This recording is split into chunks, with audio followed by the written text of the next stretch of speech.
열왕기상 19장 19절부터 21절까지 말씀입니다. 엘리야가 거기서 떠나 사바스의 아들 엘리사를 만나니 그가 12겨리소를 앞세우고 밭을 가는데 자기는 12째 겨리소와 함께 있더라. 엘리야가 그리로 건너가서 겉옷을 그의 위에 던졌더니 그가 소를 버리고 엘리야에게로 달려가서 이르되 청하건대 나를 내 부모와 입맞추게 하소서. 그리한 후에 내가 당신을 따르리이다. 엘리야가 그에게 이르되 돌아가라. 내가 내게 어떻게 행하였느냐 하니라. 엘리사가 그를 떠나 돌아가서 한 겨리소를 가져다가 잡고 소에 기구를 불살라 그 고기를 삶아 백성에게 주어 먹게 하고 일어나 엘리야를 따르며 수종 들었더라. 아멘. 호렙 산에서 하나님의 언약을 재확인하고 내려온 엘리야는 2기 사역을 시작합니다. 지금까지 엘리야는 바알 종교와 그들의 선지자들 그리고 아합 가문과 직접적으로 싸우는 일을 했습니다. 그러나 이제 엘리야의 사역이 전환점을 맞습니다. 엘리야의 남은 사역 가운데 가장 중요한 사역은 엘리사를 후계자로 지명하고 키우는 것입니다. 제자를 부르고 키우는 사역으로 전환된 것이지요. 하나님은 엘리야에게 3명을 세우라 하셨습니다. 하사엘을 아람의 왕으로, 예후를 이스라엘의 왕으로 기름 부으라고 하셨습니다. 그러나 정작 그 일은 훗날 엘리사가 하게 됩니다.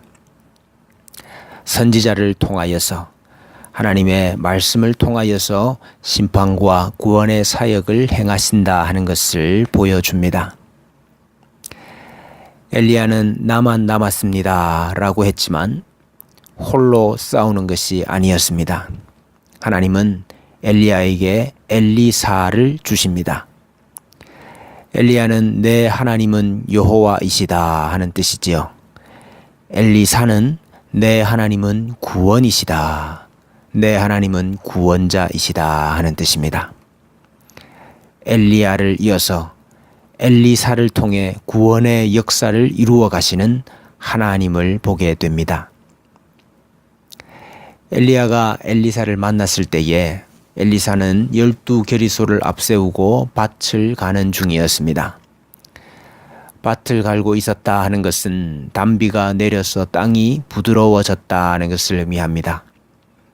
갈멜산에서의 승리 후에 비가 왔고 땅이 부드러워진 것이지요. 엘리사는 긴 가뭄의 심판의 시대를 넘어서 이제 은혜의 시대를 살고 있습니다. 12겨리소로 밭을 가는데 그는 12번째 겨리소와 함께 있었다고 했습니다. 이 말은 나머지 11겨리소는 다른 사람들, 고용인이나 종들이 부렸다 하는 뜻입니다. 엘리사가 이들의 뒤에서 총지휘하고 있는 모습이죠. 엘리사는 넓은 땅이 있었고 여러 종들을 거느리고 있는 부잣집 아들이었던 것 같습니다. 엘리야는 갈멜산에서 12개의 돌을 쌓아서 제단을 수축했습니다. 12개의 돌은 이스라엘 12지파를 상징했습니다. 이제 엘리사는 12겨리소를 몰고 있습니다. 이는 엘리사가 이스라엘을 이끌 자임을 암시하는 것이죠. 엘리야는 엘리사에게 겉옷을 던졌습니다. 겉옷은 그 사람의 신분을 보여줍니다. 엘리야의 선지자 직분의 상징입니다. 엘리사를 선지자 직으로 부르고 있는 것이지요. 뿐만 아니라 엘리사가 엘리야의 영감을 옷 입어야 한다 하는 사실을 암시합니다. 구약 성경에는 성령에 붙들리는 것을 옷 입었다는 말로 자주 표현하고 있습니다. 역대상 12장 18절에는 그때의 성령이 30명의 우두머리 아마새를 감싸시니라고 했는데 여기 감싸다 하는 단어가 옷 입었다는 단어입니다. 역대하 24장 20절에도 하나님의 영이 제사장 여호야다의 아들 스가랴를 감동시키시매라고 했는데 감동시키다는 단어가 옷을 입혔다는 단어입니다. 사사기 6장 34절에도 여호와의 영이 기드온에게 임하시니 임하다는 단어 옷을 입혔다는 단어입니다.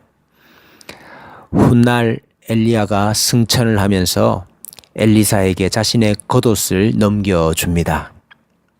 엘리사는 그 겉옷으로 요단강물을 치면서 요단강을 건너게 됩니다.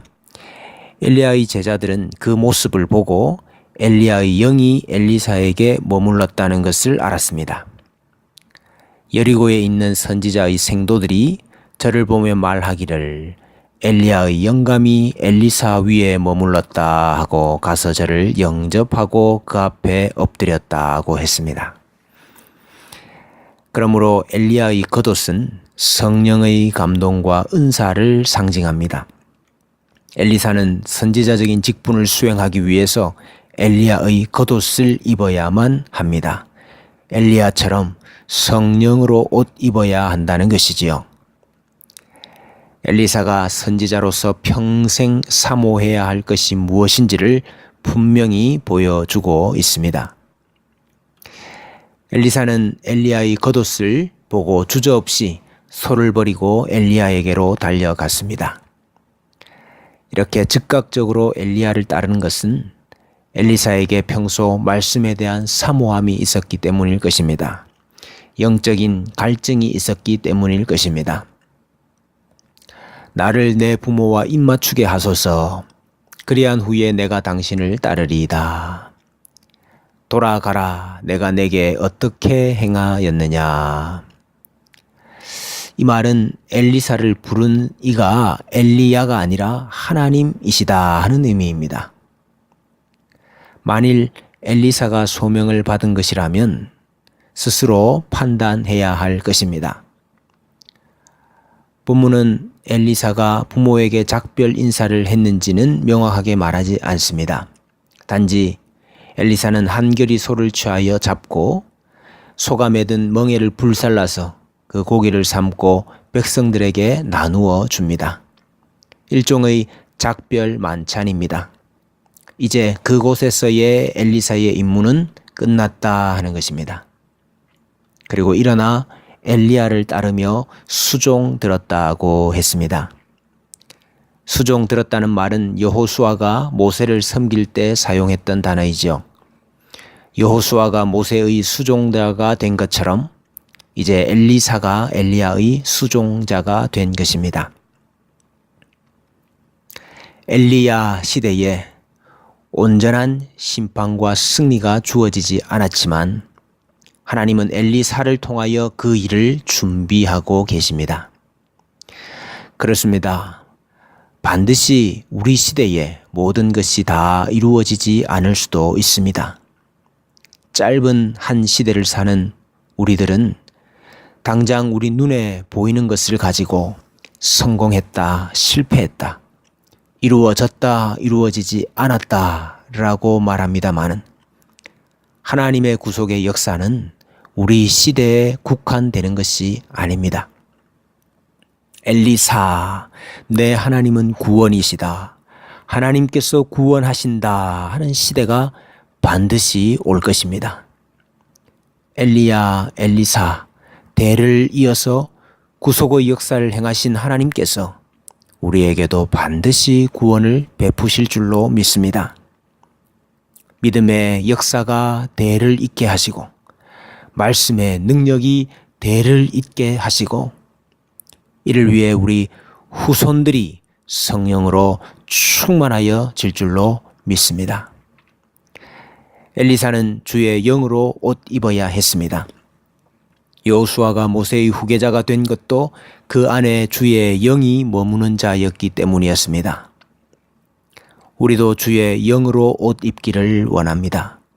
영에 감동된 자들이 되기를 원합니다. 옛사람과 그 행위는 벗어버리고 새 사람을 옷 입기를 원합니다. 그리스도로 옷 입는 백성들이 되십시다. 엘리사가 사명을 받았을 때에 부잣집 아들이었지만은 다 포기하고 엘리야를 따라 나섰습니다. 소를 버렸습니다. 왜냐하면 이스라엘 백성을 붙잡아야 했기 때문입니다. 쟁기를 버렸습니다. 왜냐하면 새로운 쟁기를 잡았기 때문입니다. 손에 쟁기를 잡고 뒤를 돌아보는 자는 하나님 나라에 합당하지 아니하다 하셨습니다. 그리스도로 옷 입고 사는 새 사람이 된 성도들, 이제 그리스도만 바라보고 그리스도를 향하여 쟁기질해야 할 것입니다. 여호와의 구원하심이 대대로 이어지는 성령 충만한 성도들이 되시기를 소원합니다.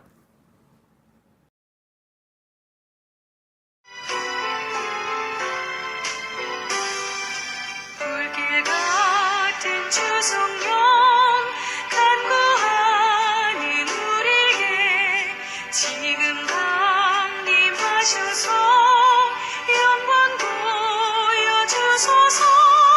성령이여 임하사 우리 영의 소원을 만족하게 하소서.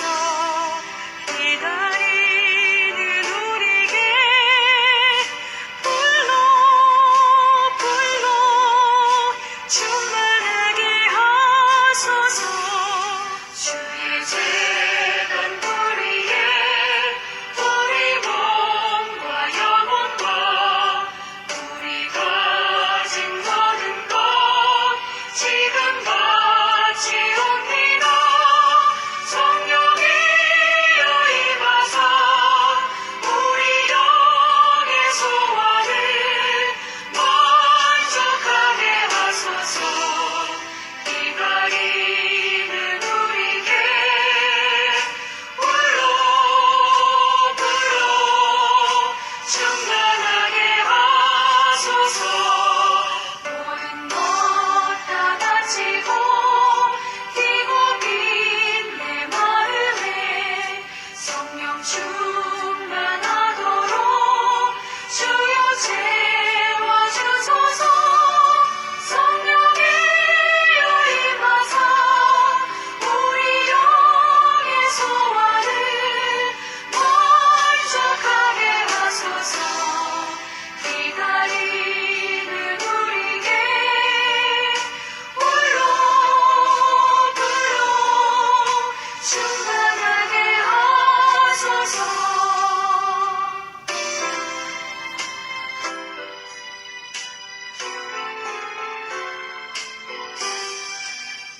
구속하신 주께서